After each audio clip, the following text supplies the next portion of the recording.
हर्षदेव सिंह ने आम आदमी पार्टी का दामन छोड़ दिया। वो कहते हैं कि पैंथर पार्टी को वापस जिंदा करना है। आप मुस्कुरा रहे हैं। अब वो थोड़ा चाहिए जहाँ आरटीआई लगे और कोई गड़बड़ी दो नंबर का काम करें और उसमें कोई पूछने वाला नहीं हो, इसलिए है। और मुझे पता है, और कुछ नहीं है मसला, बस इतना ही मसला है। ये बड़ी जिम्मेदारी से कह रहे हैं आप? बिल्कुल जिम्मेदारी से, 101% जिम्मेदारी से कह रहा हूँ। कहते हैं कि मैं अपने लोगों की आवाज़ को उठाने के लिए दिल्ली से परमिशन का इंतज़ार नहीं करूँगा, वहाँ से इजाज़त लेनी पड़ती है, इसलिए मैं छोड़ता तो हूँ। गए क्यों? कोई बच्चे थोड़ी थे, वो कल के बच्चे हैं, पॉलिटिक्स में आए हैं, 3 बार एमएलए रहे हैं, और गए क्यों?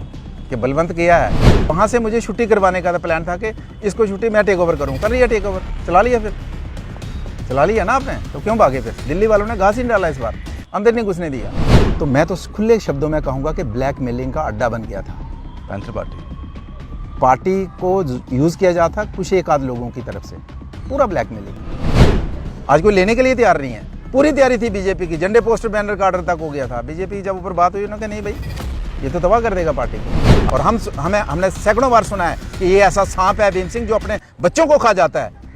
आज उनकी याद आ रही है, आपको आएगी, बड़ी याद आएगी। कोई ऑफिसर ऐसा नहीं होगा जिसके खिलाफ आरटीआई नहीं लगी होगी और जिसको रगड़ा नहीं लगा होगा, और वो आरटीआई तो उसका रिजल्ट तो कभी आया नहीं।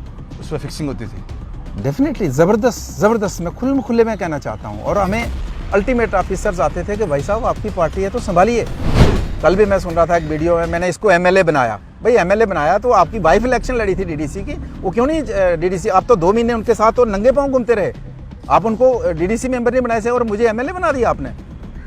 तो बनाइए ना, बनिए, खुद बनिए ना। आज आप अपने आप को चीफ मिनिस्टर का कैंडिडेट कहते थे, आप तो आज लाले पड़े हैं कि किस तरीके से मैं एरिया का चीफ एमएलए बन जाऊँ।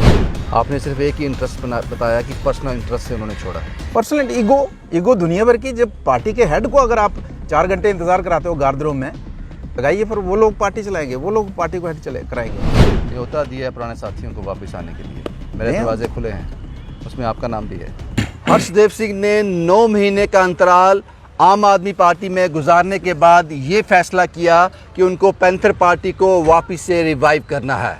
वाकई पैंथर पार्टी को रिवाइव करना है या आम आदमी पार्टी से कुछ रिश्ते खराब हो गए, ये समझना होगा। दोनों एक ही मजदार के हैं, दोनों ने पैंथर पार्टी छोड़ी और दोनों आम आदमी पार्टी में आए, फिर आम आदमी पार्टी का दामन छोड़ा, बीजेपी में आए। मैं बलवंत सिंह मनकोटिया की बात कर रहा हूं। मेरे साथ ये हैं, आज हर्षदेव सिंह ने आम आदमी पार्टी का दामन छोड़ दिया। वो कहते हैं कि पैंथर पार्टी को वापस जिंदा करना है। आप मुस्कुरा रहे हैं। अब उनके मन में क्या चल रहा है मैं क्या कह सकता हूँ। आप बेहतर से समझते हैं इन सब चीज़ों को, क्योंकि मैंने तब भी आपका इंटरव्यू किया था जब पैंथर पार्टी दम तोड़ रही थी।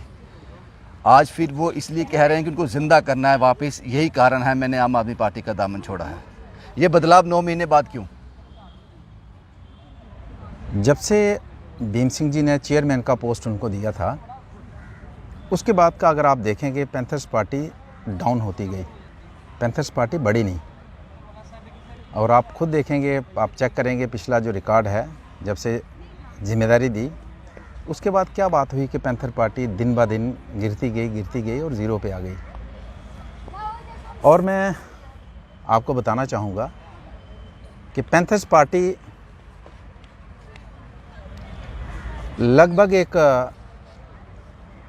ऐसी स्टेज पे ला दी थी, सिर्फ आरटीआई लगती थी ऑफिसर्स के ख़िलाफ़ और सेटिंग होती थी। मुझे बताओ कि अगर कुछ सीनियर साथी कहते थे कि हमने 8 साल सड़कों पे गुजारे हैं, अपोजिशन की सबसे इम्पोर्टेंट भूमिका, मेन रोल हमने प्ले किया, तो उसके बाद लोग जुड़े क्यों नहीं? अगर आप लोगों की बात उठाते हो तो लोग आपके साथ चलने चाहिए ना, लोग भागे क्यों? क्योंकि एक ऑलमोस्ट जब से जिम्मेदारी भीम सिंह जी ने दूसरी तरफ दी थी, तो मैं तो खुले शब्दों में कहूँगा कि ब्लैकमेलिंग का अड्डा बन गया था। पैंथर पार्टी को यूज़ किया जाता कुछ एक आध लोगों की तरफ से, पूरा ब्लैकमेलिंग। अगर आप देखेंगे तो मतलब कोई ऑफिसर वो आपको इंटरव्यू नहीं देगा, कोई ऑफिसर ऐसा नहीं होगा जिसके खिलाफ आरटीआई नहीं लगी होगा और जिसको रगड़ा नहीं लगा होगा, और वो आरटीआई तो उसका रिजल्ट तो कभी आया नहीं। उसमें फिक्सिंग होती थी डेफिनेटली, ज़बरदस्त मैं खुले में कहना चाहता हूँ। और हमें अल्टीमेट ऑफिसर्स आते थे कि भाई साहब आपकी पार्टी है तो संभालिए। हमारे रिलेटिव लोग थे, हमारे पार्टी के लोग थे जिनको रगड़ा लगता था, जो ये सिस्टम उनके साथ फिट हुआ था। अगर आप एक आरटीआई एक्टिविस्ट हो तो कोई खुलासा कीजिए, कोई गड़बड़ी हुई है तो पब्लिक में लाइए। वो नहीं आती थी, वो अंदर सेटिंग होती थी, जिसकी वजह से जिसकी वजह से पैंथर पार्टी में कोई भी आदमी जुड़ना नहीं चाहता था। कोई भी आदमी अगर वो जुड़ा था, जो रिप्यूटेड आदमी था, ठीक आदमी था, वो छोड़ के भाग गया। और आपने देख लिया मतलब पैंथर पार्टी की हालत क्यों हुई ऐसी कि एक आदमी ने तबाह कर दी पार्टी सिर्फ पर्सनल इंटरेस्ट के लिए, और पूरा ब्लैकमेलिंग होती थी पार्टी के अंदर। और आज कह रहे हैं कि हम उसको स्टैंड करेंगे। लोग जानते हैं, हर चीज़ को जानते हैं। पार्टी की मीटिंग में भीम सिंह जी के सामने ये कहा जाता था कि पार्टी मेरे बाप की है, जिन्होंने आखिरी दम तक, आखिरी दौर तक एक एक पैसे के लिए मोहताज होते रहे। उनको आपने टार्चर किया, उनको नोचा आपने, उनको आखिरी सांस तक आप नोचते रहे। और फिर आप कहेंगे कि उस दोबारा एक ब्लैकमेलिंग थड़ा बनाएंगे आप। लोग इसको नहीं चलने देंगे। पार्टी मैंने जब छोड़ी थी तब भी कहा था कि पार्टियाँ मरती नहीं हैं, आज कमज़ोर है कल ठीक होगी। लोग जुड़े हैं, लेकिन कुछ ऐसे लोग जुड़े जिनकी वजह से पार्टी ध्वस्त हो गई, तबाह हो गई। मनकोटिया साहब, शुरुआती दौर में मैंने कहा आप मुस्कुरा रहे हैं, उस मुस्कुराहट के पीछे बड़ी तपिश है। तपिश है, एक स्ट्रक्चर डिमोलिश कर दिया पर्सनल इंटरेस्ट के लिए, अपने इंटरेस्ट के लिए। आपने पूरा एक स्ट्रक्चर और एक 40 साल का स्ट्रक्चर आपने डिमोलिश कर दिया। और भीम सिंह जी, हमें पता है जब पावर में ये लोग थे जिनको एमएलए आप अपनी मर्जी से अपनी दम पे बन सकते हो, मंत्री नहीं बन सकते। और जब मंत्री बने थे, मुझे पता है भीम सिंह जी, हम जानते हैं, भीम सिंह जी को गार्ड रूम में बैठाया जाता था, घंटों इंतजार कराया जाता था। उसी पार्टी के हेड हैं, उसको इंतजार कराया जाता था कि गार्ड रूम में बैठो। और हमने सैकड़ों बार सुना है कि ये ऐसा सांप है भीम सिंह जो अपने बच्चों को खा जाता है। आज उनकी याद आ रही है, आपको आएगी, बड़ी याद आएगी, अब बड़ी याद आएगी। लेकिन मैं कहूँगा कि भीम सिंह जी को जिसने तड़पाया है उसका भी जीवन ठीक नहीं निकलेगा। मैं ये विश्वास के कह सकता हूँ कि ऊपर वाला देख रहा है सारा कुछ। मनकोटिया साहब, सवाल ये है कि 9 महीने के बाद वो कहते हैं कि पैंथर पार्टी को जिंदा करना है। क्या लगता है कि आम आदमी पार्टी से कोई नाराज़गी हुई होगी? दिल्ली में गए थे, आप अंदर नहीं घुसने दिया। मेरे लिए कहते हैं ना कि पार्टी में बोलता है, मैंने कि मेरा पार्टी का एक वीडियो आया था, उतना ही इन्होंने लीक किया जितना उनको लगता था मुझे डैमेज। ये 1 पॉइंट प्रोग्राम को दूसरा भीम सिंह के चाहने वाले लोगों को किस तरह से डैमेज किया जाए, 20 सालों से पार्टी के अंदर चल रहा था।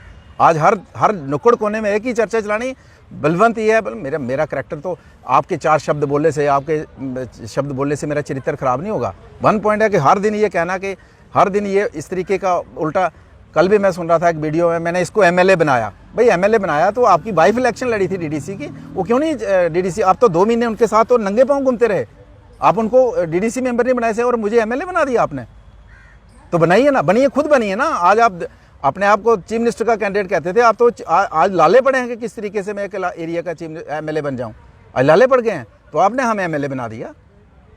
अनफॉर्चुनेट है इस तरीके का एक, मतलब मैं कहूँगा कि मेंटलिस्टिक है, मेंटलिस्टिक आदमी है, अनफॉर्चुनेट। क्या कारण लगता है कि वापसी का कारण क्या हो सकता है? आपने बताया कि दिल्ली वहाँ से छुट्टी हो गई थी, वो चाहते थे। अभी भी मैं देख रहा हूँ कि मुझे चेयरमैन बनाया था, एक कमेटी का चेयरमैन था, किसी ने पार्टी का चेयरमैन नहीं बनाया था। वो सोचते होंगे वहाँ, अब यहाँ आरटीआई लगी तो ऊपर लोग शिकायत करते हैं, भाई साहब आरटीआई लगे और हमें लूटा गया। अब वो थोड़ा चाहिए यहाँ आरटीआई लगे और कोई गड़बड़ी दो नंबर का काम करें और उसमें कोई पूछने वाला नहीं हो, इसलिए है। और मुझे पता है, और कुछ नहीं है मसला, बस इतना ही मसला है। ये बड़ी जिम्मेदारी से कह रहे हैं आप? बिल्कुल जिम्मेदारी से, 101% जिम्मेदारी से कह रहा हूँ। तबाह कर दी अपने पर्सनल इंटरेस्ट के लिए जिस शख्स ने पार्टी तबाह करके रख दी उन्होंने। और एक आदमी को जिसने अपनी सारी पूंजी उस पार्टी के लिए लगाई थी, उसको उस समय इतने कष्ट पीड़ा दिया, ये ऊपर वाला देख रहा है। न्योता दिया है पुराने साथियों को वापस आने के लिए, मेरे दरवाजे खुले हैं, उसमें आपका नाम भी है। दिया होगा न्योता। उनके न्योते को आजकल कौन सीरियस लेता है? उनको कौन सीरियस लेता है? जाइए पूरे सचिवालय में जाइए, एक ऑफिसर कहेगा कि बंदा ठीक है। अगर अपोजिशन की भूमिका, ऑफिसर भी तो 50% होंगे जो सरकार के पक्ष में नहीं होंगे। क्यों नहीं कहते कि बंदा ठीक है? क्यों नहीं 4 लोग इकट्ठे हुए? क्योंकि पर्सनल इंटरेस्ट है और सिर्फ अपना इंटरेस्ट है, अपना, दूसरे से कोई मतलब नहीं है।